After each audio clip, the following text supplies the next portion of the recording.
How your parents and met and formed your family? Nag-meet sila sa, sa munisipyo. Doon sila nagkakilala. Were you able to ask them their love story? Yes. Kasi na tinanong ko kung minsan tinatanong ko para alam ko rin yung kung paano love story ni mama at ni papa. Okay, second question.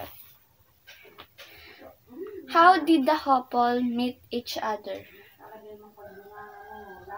Yung parents ko.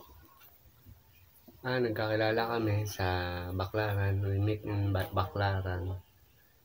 Kilala ko sa Facebook hanggang nagkatuluyan na kami. Nakasama ko na siya. Why did they like or love each other? Bakit niyo nagustuhan ang isa't isa? Gusto namin isa't isa kasi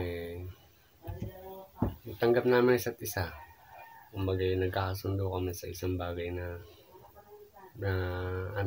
dapat pares din sa amin na kaugnayan kung ano meron siya, meron din ako. Third question. Did the marriage or relationship start with courtship and dating? How? Nagkakaroon minsan kami ng dating. Nagsimula ba kayo sa panliligaw? Nililigawan ko sa cellphone. Hanggang nag-meet kami, nag-date kung saan. Is courtship and dating important to them in choosing a lifetime partner? Why? Importante ang pag-date para makilala mo siya ng lubusan. Hindi basta date lang.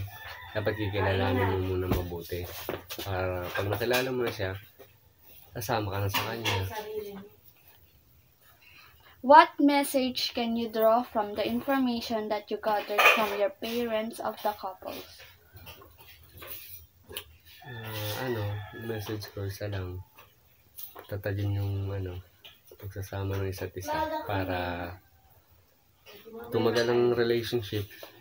Importante kasi yung tiwala sa isa't isa para tumagal ang kanilang pagsasama.